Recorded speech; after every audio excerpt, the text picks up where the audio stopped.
Usually it'll die real soon though. The worse this gets, the more likely it is to die. Like right now. Yeah, there it goes. And a month ago it wouldn't do that. When it was starting up, it would idle okay, and it would get close to dying but not die. But yeah, whenever I come to a stop, before it's after like 170, 160 degrees, it rarely does it. But yeah, before then it just gives issues.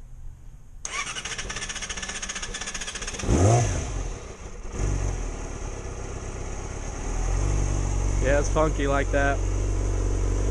I think it has something to do with the valve adjustment. It has something to do with the catalytic converter not being on and all of that, and the back pressure and stuff. Well, I guess what I'm doing today, again, another valve adjustment.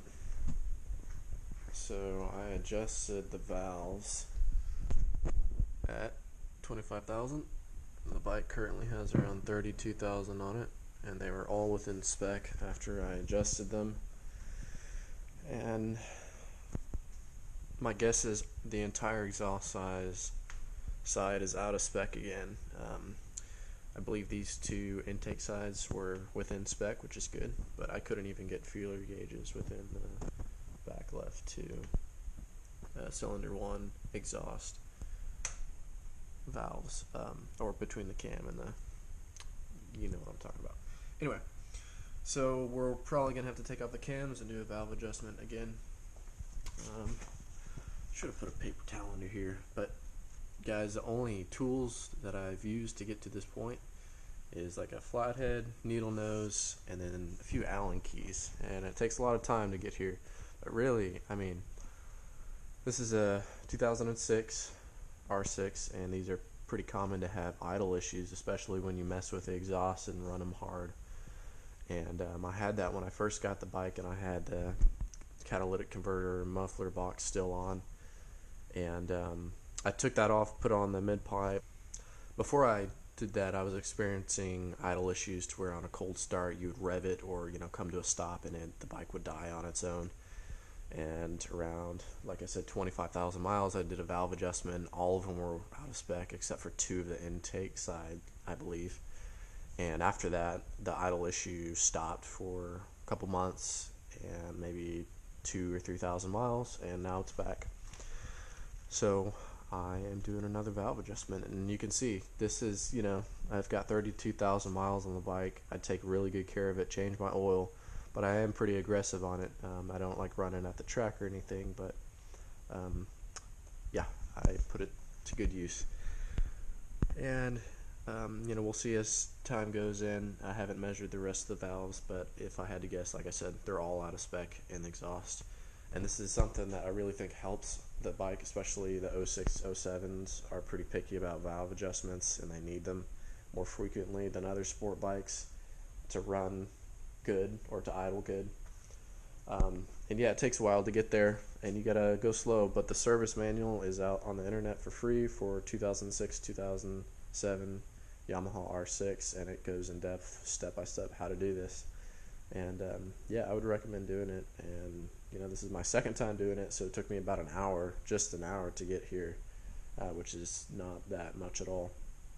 But yeah, after I get to this point, basically you go through and measure cylinder 1, and then you adjust the cam chain or whatever, and it turns the lobes of the cams, and then you put your feeler gauges under the next cylinder, which I don't know, I'd have to look in the service manual, but it even has a valve lash intake and exhaust right here on the side, if you still have this sticker on your bike. And then you just follow the service manual, and what I'll probably have to end up doing is, I can't remember if you have to take off both camshafts when you're doing this or just one. If I had to guess, I'll probably only need to take off the exhaust side, and it shouldn't matter if I take off just the exhaust side and not the intake cam, but I'm not 100% sure on that, so we'll see. But definitely going to have to take off at least the exhaust side cam and redo the shims under there. Alright, second valve adjustment done. All the intakes were in spec. All of the exhaust valves were way out of spec. Most of them I couldn't even get feeler gauges in, just like last time. And that's only after around 5,000 or 6,000 miles, which is not good. But they're all back in spec now. I'm about to start it up for the first time. I checked the oil, patched everything out, but I haven't put everything back together because it'd be pointless to do that if it doesn't work.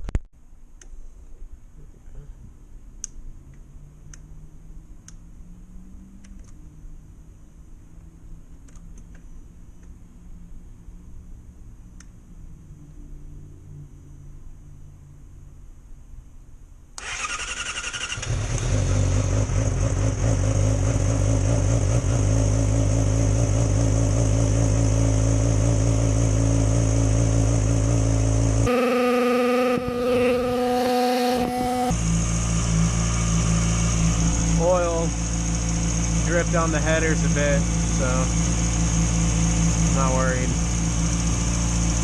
Mainly right now, just checking for leaks, abnormal sounds. I mean, it's obviously, at this point, if it starts, you know you got the timing right, which is probably the hardest thing, and you gotta be really careful about that. Yeah, I'll let it heat up a while, warm up, and then go from there.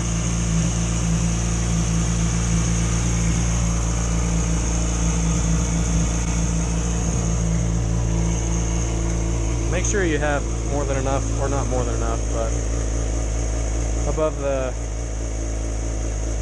make sure you have enough oil in it when you do this, because I probably lost about a half a cup of oil doing all this, which isn't much. You don't have to worry about it if your oil's full enough. But I'll probably add a little bit if I need to once it warms up.